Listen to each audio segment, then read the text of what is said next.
Hi YouTube! So first off, it's been a while and I apologize for that, and I didn't intend for it to happen, but alas, it did. After I made my post-gathering video, I didn't really know what to put up next because I had nothing to talk about. And I'd rather put out quality videos that I think people will enjoy rather than just churning out crap every week so there is something out there. So I didn't make one for about 3 weeks or so. Then I had some friends who asked me if they could borrow my camera to film something for a scholarship, and of course I was like, oh yeah, higher education, of course, it's a worthy cause. So I gave them my camera, and then Marvin was gone for 3 weeks. So I just got him back the other day, and I'm so happy that he's here, and everything is just great. Moral of the story is never let your friends borrow your camera. Probably the biggest news I have for you is that on this past Sunday, I went and saw Demetri in Portland, and Kara and Gina were there too, and that was great.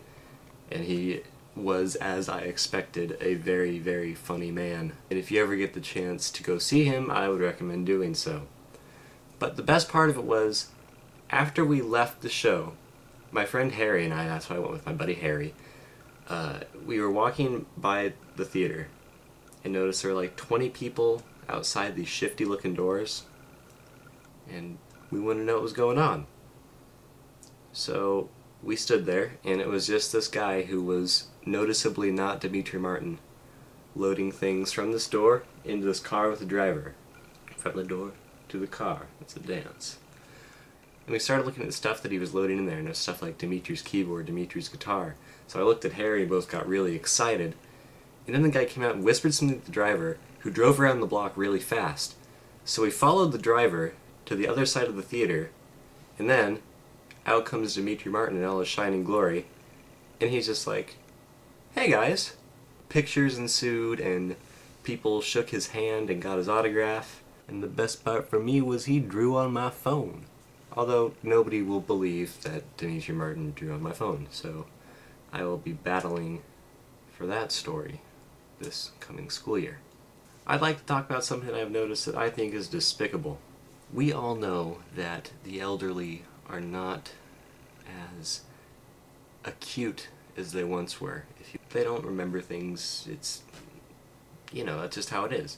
And sometimes they get a little bit confused. A good example of this is when my brother asked my grandma for Battlefield 2 for Christmas, and she got him Battlefront 2, which is okay because they're both good games. But it's an easy mistake to make. This is completely innocent. The games just happen to be titled similarly. But some companies have gone out of their way to make products that imitate other products to confuse grandmothers. Case in point, I was at the store the other day, and at the end of the checkout counter, where they always put the little weird toy things on sale, was a movie. And everybody's familiar with Pixar's Up. There's a poster for it right there. And that's what Up looks like. And then this movie was called What's Up? And I'm not okay with that, because the covers look similar. They're titled similarly. I mean, who's to know what's the real product if you're not really familiar with it?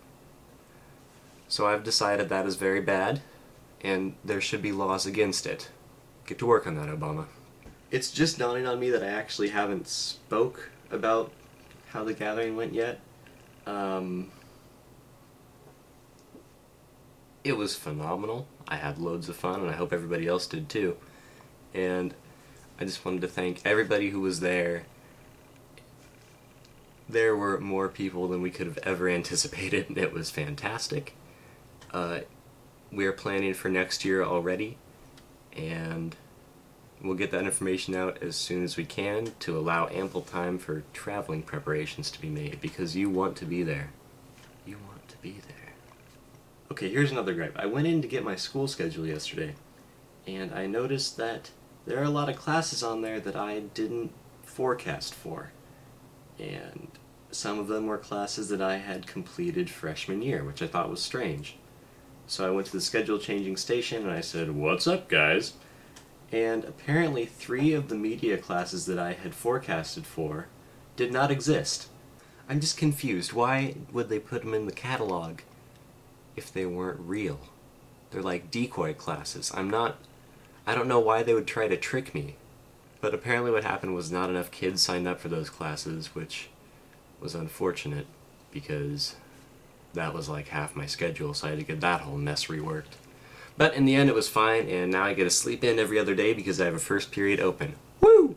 And now to end on a sad note, one of my favorite YouTubers, Lamar, also known as Wilson Tech 1, has shut down everything internet related, and I have not been able to contact him anyway. But if he still watches these videos, Lamar, this is for you. Goodbye and best wishes. I hope that I'll get a job at Subway in Chicago, and maybe I'll see you someday. Alright, that's it. Bye!